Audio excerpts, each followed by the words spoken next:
Bueno, gracias, niños míos. Está en línea Efraín Molina, amigo de la casa. En muchas oportunidades hemos charlado con este economista y docente universitario. Ayer se conoció, para mí, qué sé yo lo analizo desde el punto de vista periodístico, ¿no? Por ahí hay otros análisis para el tema del INDEC y de la inflación, pero ayer se conoció esa mentira que nos hacen creer todos los meses que es la inflación, pero no por el gobierno de Milei, sino de gobiernos anteriores. Y quiero analizar con él esta inflación, esta cuestión de lo que ocurre en La Rioja y todo esto con alguien que entiende de economía como es Efraín. Querido amigo, un gusto, hace tiempo que no charlábamos. ¿Cómo estamos, Efraín? Buen día. ¿Qué tal, chicos? ¿Cómo les va? Muy buen día, un gusto. Buen día. ¿Cómo analizás inflación, riesgo país, números? Que no son nada más que eso, números. Pero a veces reflejan una realidad, a veces no, por ahí los números son fríos, ¿no? No analizan la emoción, la problemática, la situación social. Pero ¿qué análisis hace de estos números que ayer ha publicado, como lo hace habitualmente y mensualmente el INDEC, querido amigo? Sí, datos que, a ver, se reflejan una situación general, pero después de cómo impacta en el bolsillo y en la situación de cada individuo, ya entras ahí en un terreno particular, porque decís, bueno, la inflación se aceleró nuevamente y te da un valor arriba del 2%. En números generales termina siendo, entre comillas, una buena noticia para el gobierno. ¿Por qué? Porque podría haber sido peor.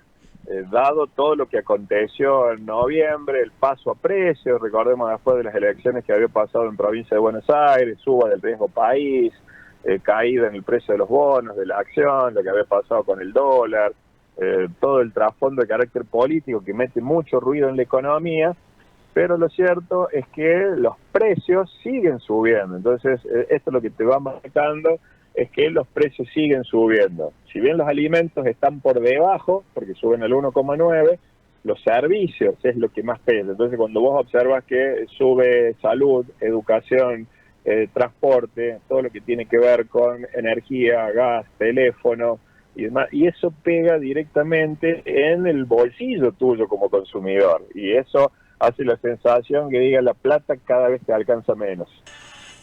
Ahora, también el tema poder adquisitivo es muy real. Lo hablaba recién con Keulean del Centro Comercial Industrial. Afecta mucho el comercio. Por ahí el centro comercial no tiene la culpa de esta situación. Muchos lo culpan. Entre ellos salió Bossetti a pegarle, que no hace nada ante la caída de consumo, ante el comercio que tiene que bajar las puertas porque no puede sostener esta situación.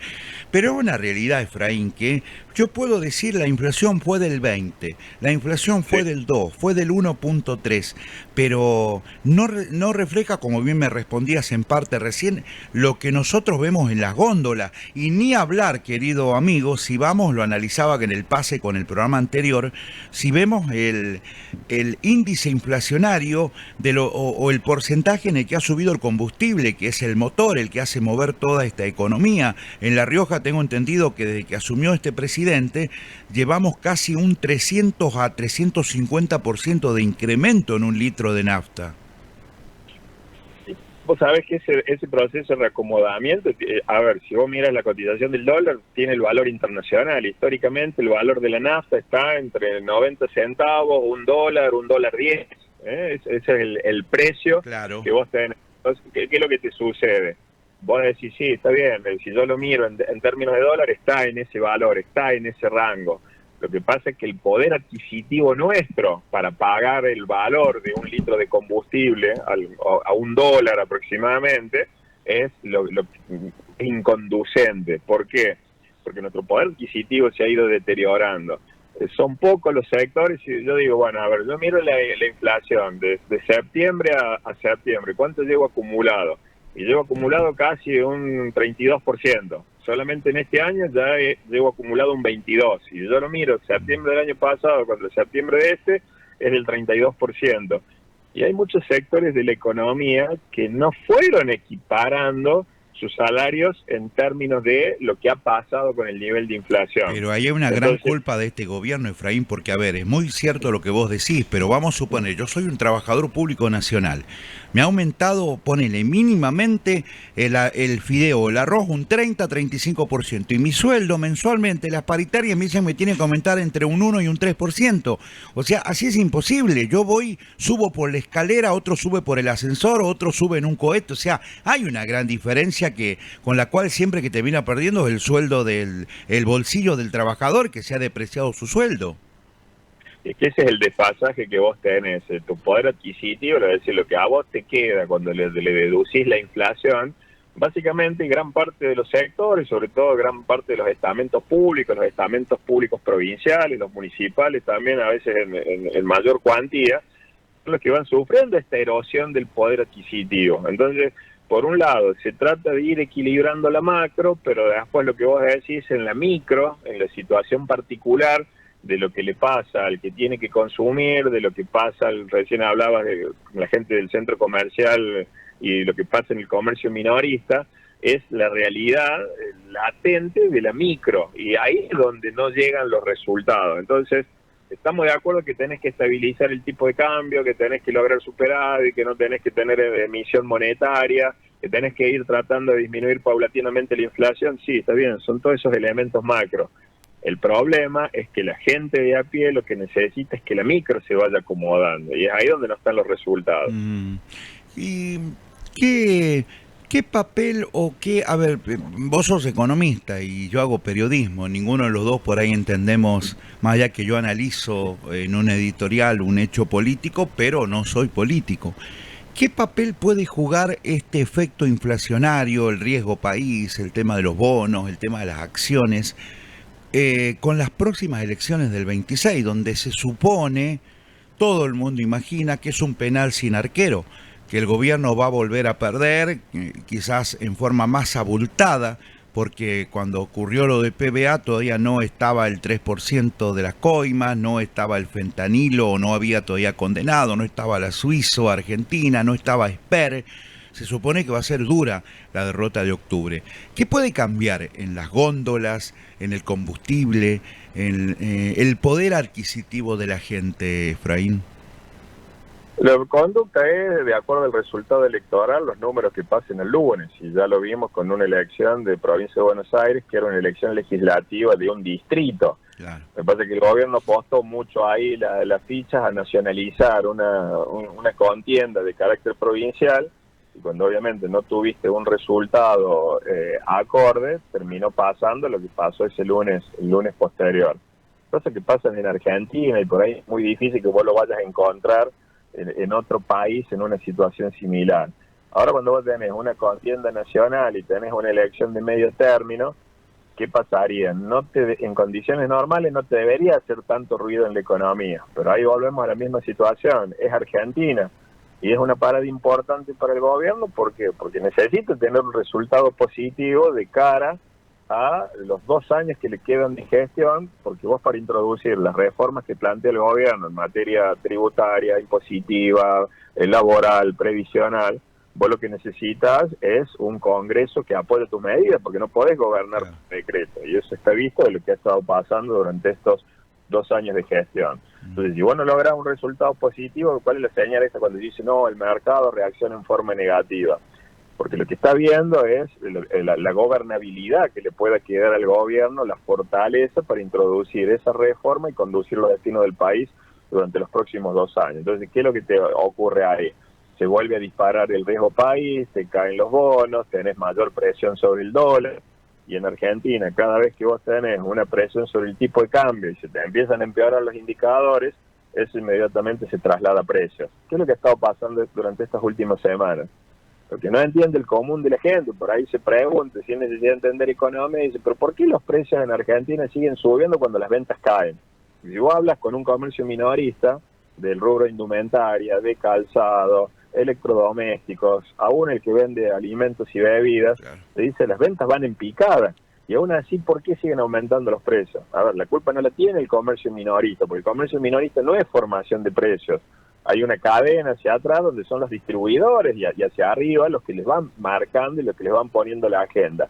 Entonces dice, ¿por qué aún así siguen aumentando los precios? Porque no es una inflación de demanda, sino que es una inflación de costos. ¿Qué significa? En un contexto donde te van cayendo las ventas y vos tenés sectores que están muy concentrados, donde hay pocos competidores, entonces se van ajustando los precios para mantener los márgenes de rentabilidad. Claro, porque claro. porque suben los costos fijos, porque te suben los insumos importados, porque te insumen los costos de logística a partir del combustible, porque aumentan los servicios. Entonces eso se va trasladando a que aún vos vendas menos, aumentan los precios para mantener tus márgenes de rentabilidad. Seguro. Y eso va cayendo en una situación entrampada de Argentina, que es una historia que ya conocemos. La última, por cuestión de tiempo, que ya estoy en el cierre del programa, voy a parafrasear aquella canción de Valderrama, ¿dónde iremos a parar si se apaga Valderrama?, decía el Cuchi Leguizamón.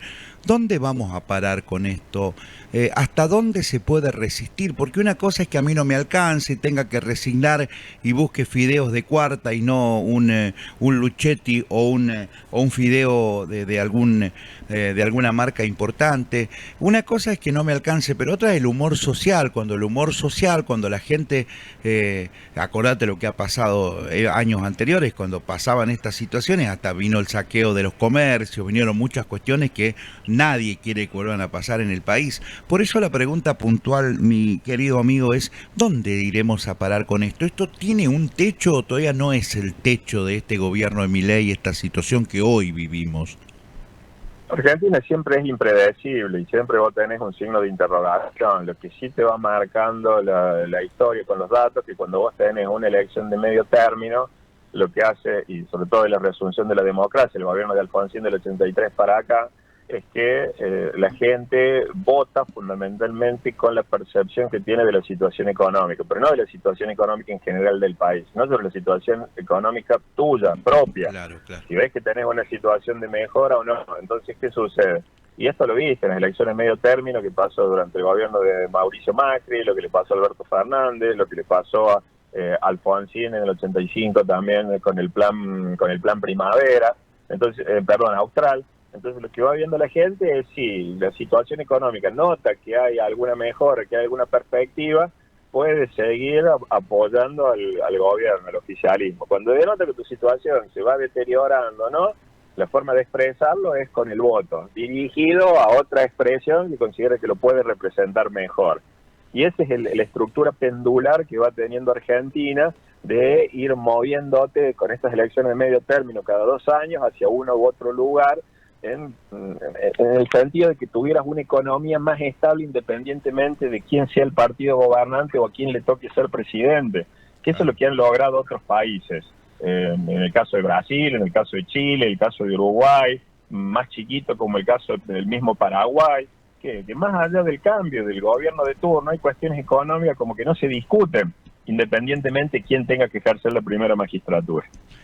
Querido Efraín, siempre muy claro. Espero que la próxima mi productor te saque con más tiempo. Me han quedado varios temas, pero bueno, ya estoy cerrando y entregándole. No es culpa de No lo banques, no lo banques, es así, es malo.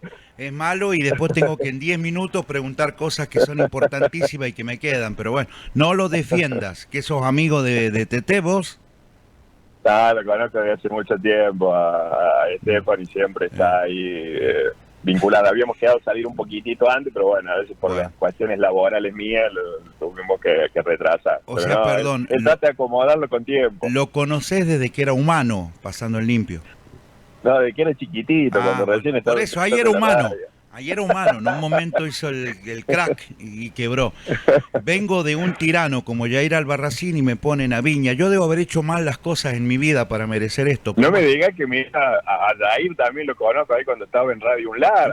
Ya lo rajamos a ese, pero pusieron otro que es peor. No seas malo, no lo rajamos. Pusimos otro que es peor. Dios mío, lo único que falta es que mañana venga Rosario Caliba o metan otra peor, ¿viste? De esas malas, no es que sea mala persona, malos de que nos hacen la vida. Todos los productores te quieren. Dice mi compañera Gabriela que tengo mucha maldad en la lengua. Y bueno, soy como los economistas. ¿Viste? Gaby te conoce. Un abrazo, Efraín. Un abrazo grande, chicos, que tengan muy buen día. Chao, Un querido, beso. chao. ¿Cómo querés que lo defienda Viñas y mira las cosas que me pone en tu cara, viejo, viejo pautero? Y no, Ay, no bueno. puede. Tan como Vergara, que pretende que lo defienda cuando el día anterior nos crucificó como Chachescu, ¿viste? Bueno. No, imposible, Separe que indefendible. tengo algo. Separamos. Tiene algo la Fernández Milagro y nos estamos despidiendo. Dale, niño Vilanova. Vamos, está tranquilo, Vilanova.